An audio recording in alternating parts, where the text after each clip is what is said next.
कि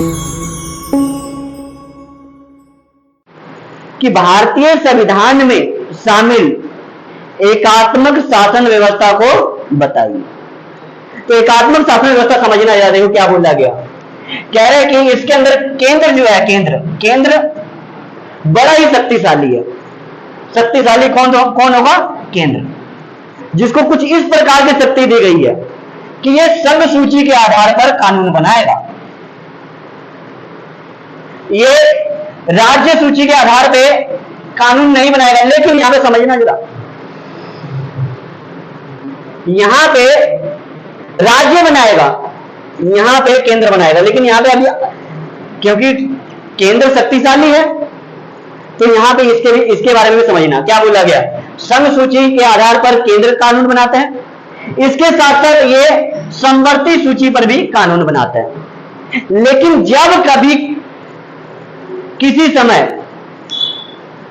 अगर राज्य कानून बना लेता है और वो कानून सही हो या गलत हो, लागू करना है या लागू करना चाहिए या नहीं करना चाहिए, इस प्रकार को देख करके उस कानून में, यानी कि राज्य सूची के आधार पर बने कानून में हस्तक्षेप कौन कर सकता है? केंद्र। इसीलिए क्या बोला गया? एकात्मक शासन व्यवस्था में केंद्र बड़ा ही शक्तिशाली है। समझ में आया?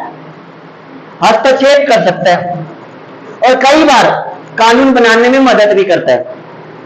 समझ रहे ना क्या बोला गया है? उसके बाद आपातकालीन शक्ति। एकात्मक शासन व्यवस्था में क्या है? आपातकालीन शक्ति, जिसको हम संकटकालीन के नाम से भी जानते हैं। संकटकालीन के भी नाम से जानते हैं। समझना है रहा।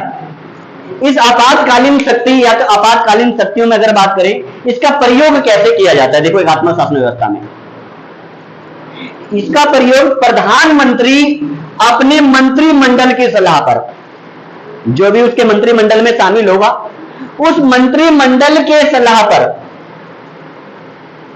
राष्ट्रपति के द्वारा, ध्यान रखना, राष्ट्रपति के द्वारा आपातकाल लगाया जाता है। आपातकाल लगाने की 3 प्रक्रिया आपके अकॉर्डिंग बता रहा हूं।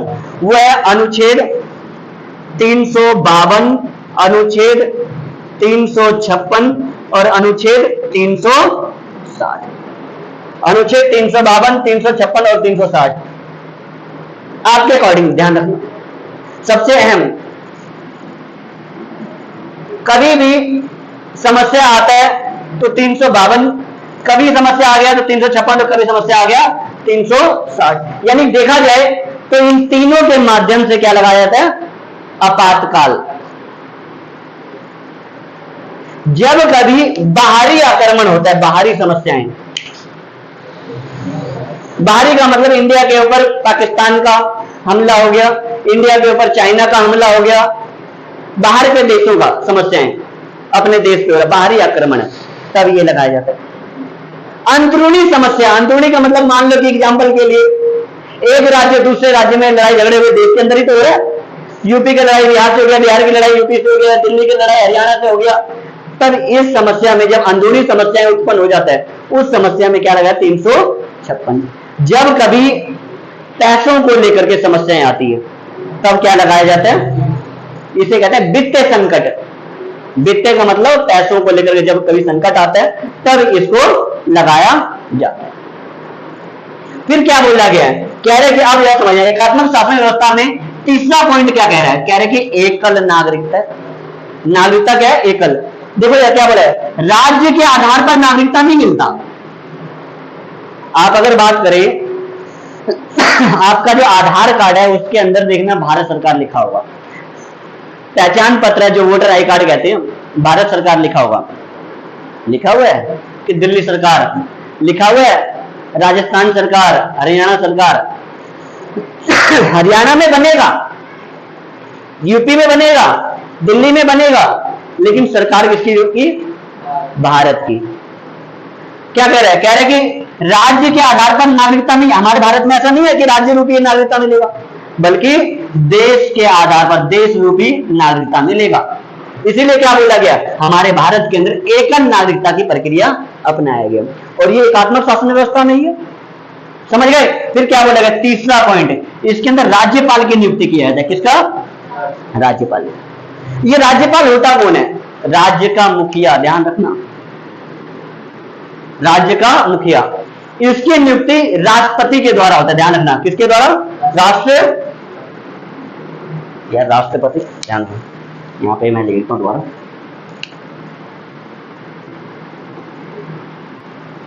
राष्ट्रपति, ध्यान, राष्ट्रपति के द्वारा इसकी नियुक्ति होता है।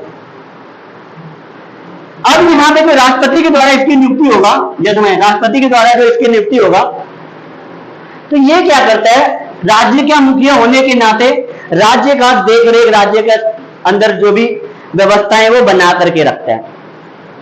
समझ, राज्य के अंदर जो भी व्यवस्थाएं वो बना करके रखता है। यहां पे समझ में आ रहा। और राज्य की पूरी जानकारी, राज्य के अंदर घटने वाली घटनाएं, राज्य के अंदर होने वाली समस्याएं, राज्य के अंदर उतार चढ़ाव, जो भी चीजें होता है राज्य के अंदर, उन सभी की जानकारी किसको देगा?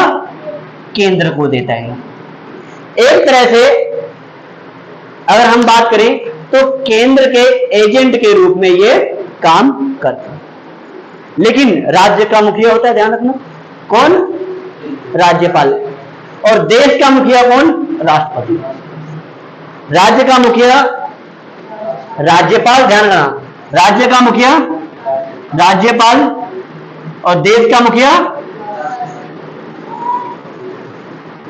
राष्ट्रपति, ध्यान रखना, देश और राज्य। समझ गए? ये सारी चीजें इसके अंदर बताने की कोशिश किया गया। कोई दिक्कत है यहां तक? नहीं?